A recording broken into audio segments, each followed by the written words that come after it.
வேண்டும். பாரம்பரிய கிறிஸ்தவர்களாக மாறிவிடாதீர்கள். கர்த்தர் இன்றைக்கு உங்களோட பேசுகிற வார்த்தை பாருங்கள். யோவான் எழுதின சுவிசேஷம் 19ஆம் அதிகாரம் 23வது வசனத்துடைய நடுப்பகுதி, மையப்பகுதி இப்படியாக சொல்லுகிறது. அவருடைய வஸ்திரங்களை எடுத்து ஒவ்வொரு சேவகனுக்கு ஒவ்வொரு பங்காக 4 பங்காக்கினார்கள். 4 பங்காக்கினார்கள். அவருடைய வஸ்திரங்களை பங்கிட்டார்கள். அவருடைய மேலங்கியை, அது ஒரு தையல் இல்லாமல் இருக்கக்கூடிய ஒரு மேலங்கி, மிகவும் விலை உயர்ந்த ரொம்ப காஸ்ட்லியான மேலங்கி. அதை அவங்க கிழிக்கிறதுக்கு மனசு இல்லாம, ஏன்னா இவ்வளவு விலை உயர்ந்ததை ஏன் கிழிக்கணும், அதை நம்ம சீட்டு போட்டு நம்ம ஒருத்தனுக்கு யாருக்காவது ஒருத்தனுக்கு வருதான்னு சொல்லி அதை பங்கிட்டு கொண்டார்கள். முதல்ல ட்ரெஸ்ஸை 4ஆ கிழிச்சிடுறாங்க. 2வது அங்கிய பங்கிட்டு கொண்டு ஒருவன் எடுத்துக் கொள்கிறான். 2 காரியம் ஏன் வித்தியாசமா நடக்குதுன்னா, இந்த ட்ரெஸ்ஸை 4ஆ கிழிச்சவங்க எதுக்காக வச்சிருப்பாங்க தெரியுமா?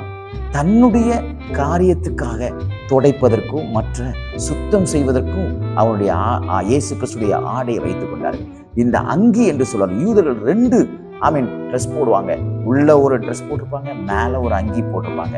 அதான் இயேசு கிறிஸ்து சொல்லும் பொழுது, உன்னிடத்துல மேலங்கியை கேட்கிறவனிடத்துல உன்னுடைய உள்ளங்கியும் சேர்த்து கொடு அப்படின்னு சொல்லுவோம்.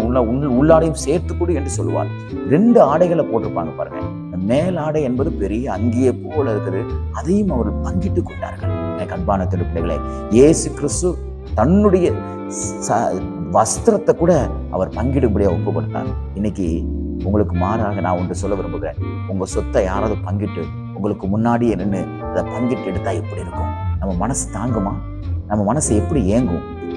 எவ்வளவு பரிதாபப்படுவோம். அதே போலதான் இயேசு கிறிஸ்து வஸ்திரத்தை பங்கிட்டாங்களாம். எனக்கு அன்பான பிள்ளைகளே, இயேசு கிறிஸ்து அமைதியாக நின்றார். இன்றைக்கு நாம் எப்படி இருக்கிறோம்? நமக்கு முன்பாக நம்முடைய பொருட்கள் சூறையாடும் பொழுது, நமக்கு முன்பாக நம்முடைய ஆசீர்வாதங்கள் சூறையாடப்படும் பொழுது, நமக்கு முன்பாக நமக்கு விரோதமான காரியங்களை மனிதர்கள் பேசும் பொழுது, செய்யும் பொழுது நாம் எப்படி இருக்கிறோம்? எனக்கு அன்பான பிள்ளைகளே, இயேசு கிறிஸ்துவின் சிந்தையாக இன்றைக்கு மாறட்டும். இந்த புனித வெள்ளி ஆண்டவருடைய சமூகத்தில் ஒப்புக் கொடுங்கள். ஆண்டவரே, எனக்கு முன்பாக எவர்கள் எதை பங்கிட்டாலும் அதை நான் ஒருபோதும் தவறாக புரிந்து கொள்ளாமல், எரிச்சல் அடையாமல், கோபப்படாமல், கர்த்தருடைய கரத்திலே நான் இருக்கிறேன் என்று சொல்லி நான் அவர்களுக்கு விரோதமான யோசனைகளை செய்யாதபடி, பலிக்கு பழி வாங்காதபடிக்கு என்னை நானே அர்ப்பணிக்க என்னை நான் ஒப்பு கொடுக்கிறேன் என்று சொல்லி பாருங்கள். நான் சொல்லுகிறேன், ஆண்டவராய் இயேசு கிறிஸ்து உங்களுக்கு அந்த இருதயத்தை தருவார். அவன் யார் என்ன செய்தால் என்ன, எனக்கு தேவன் கொடுத்ததை எவனும் என்னிடத்திலிருந்து எடுத்துக்கொள்ள முடியாது என்று இந்த நாளை தைரியத்தோடு கடந்து செல்லுங்கள். உங்களை ஒருவனும் அசைய விடாதபடி, ஒருவனும் அசைக்க கூடாதபடிக்கு தேவனே உங்களுக்கு முன்பாக கடந்து சென்று உங்களை ஆசீர்வதிப்பாராங்க. God bless you.